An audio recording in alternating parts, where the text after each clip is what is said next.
Hey guys, it is Kevin here in Japan, coming to you on a Saturday night. Rocking my mustache because I'm doing Movember. That's right, guys, Movember. Go check out my Movember page. The link is below. Raising awareness and funds for a lot of serious men's health issues. But I'm making this video tonight because I want to talk a little bit about starting a podcast. I got some interesting emails recently by someone who's really eager to start a podcast, but he doesn't really know where to start. He has a lot of ideas on paper. He's planning things out. He has a theme for his podcast, what he wants to do, his goals, his vision. But technically, when it comes to doing it, there's a lot of question marks. Excuse me.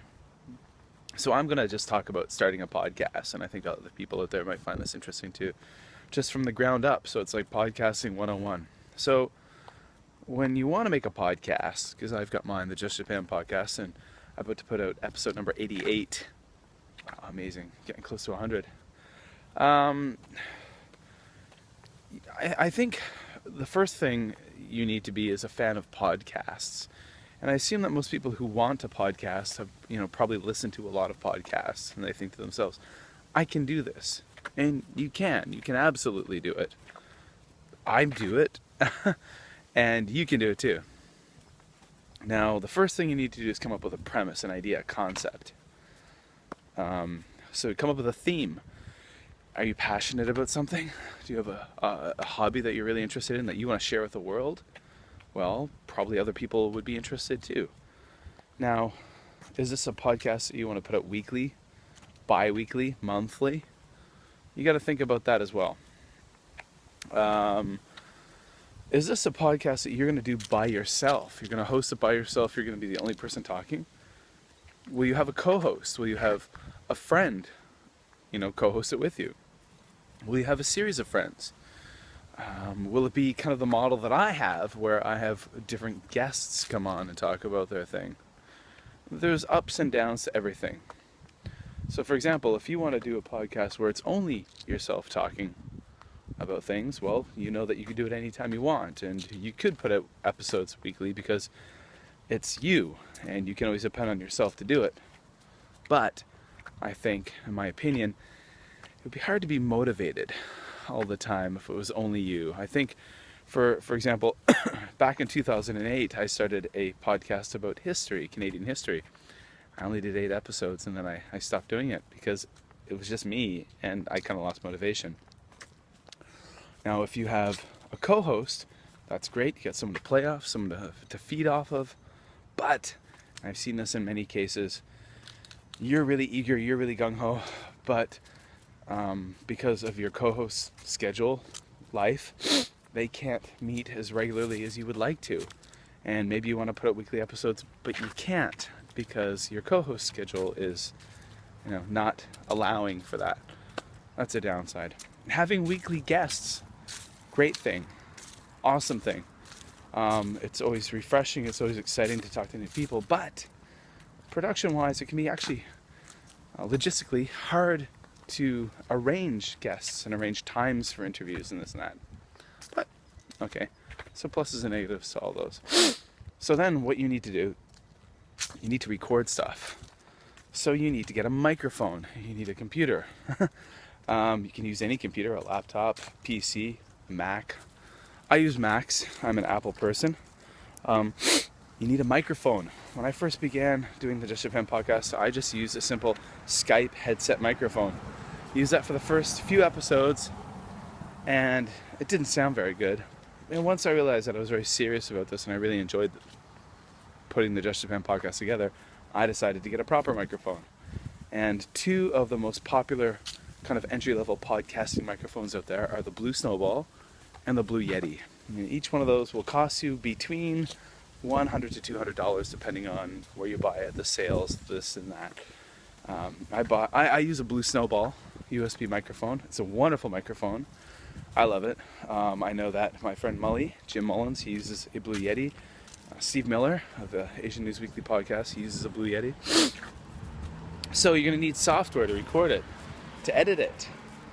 If you use a Mac, you got an iPad, an iPhone. GarageBand works brilliantly. I use GarageBand. If you use a PC, you can use Audacity. It's a free piece of software for audio editing. And there are a ton of very easy to follow tutorials on YouTube on how to use both. So record your content, and then, you can edit in those software programs. Even if you use an iPhone, I'm using an iPhone right now to record this video, and I've got myself a lavalier mic. You could use something like this. Just use the audio recording program that they have that comes with the iPhone. And, I've got a microphone here. Boom, off you go. All right, so how do I get this online? How do I get it on iTunes? A lot of people think that iTunes is a hosting service. Nah, it's like a catalog. Apple doesn't actually host podcasts. iTunes doesn't host podcasts. It just kind of organizes them and gets them out to people. So what you need is a podcast hosting service. Now, two of the major ones out there are Podbean and Libsyn. I'm going to recommend Libsyn because that's what I use, and it's really easy to use. You're going to have to pay some money. You're going to have a little bit of money out of your pocket. It's not like YouTube. Podcasting is not like YouTube. You're going to have to pay for storage. You're going to have to pay to put your podcast somewhere, for the most part. I think Libsyn starts off with a $5 a month plan. Give them your credit card number, and you do it that way. Maybe PayPal too.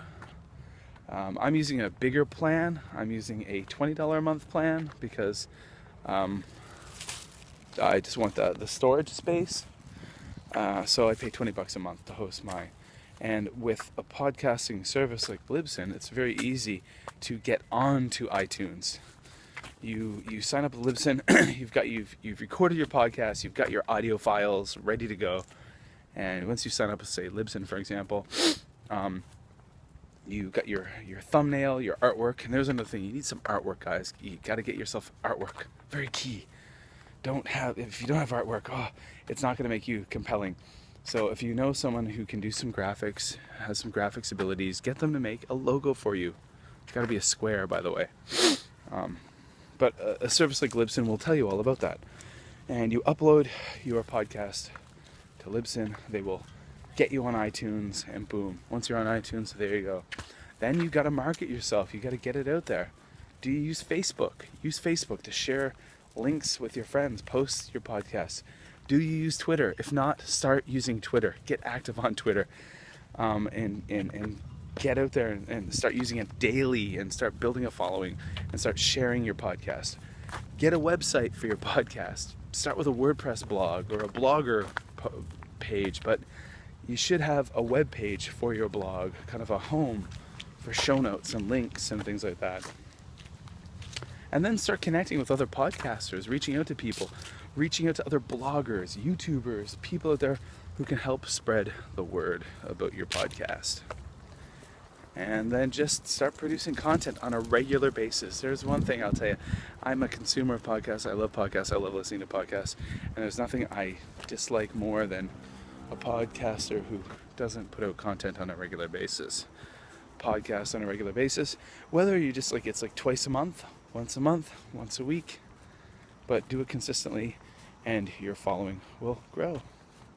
So there you go. Hope that's helpful. Hope that gives you a few insights into starting a podcast. My name's Kevin. Check out the links below to my own podcast.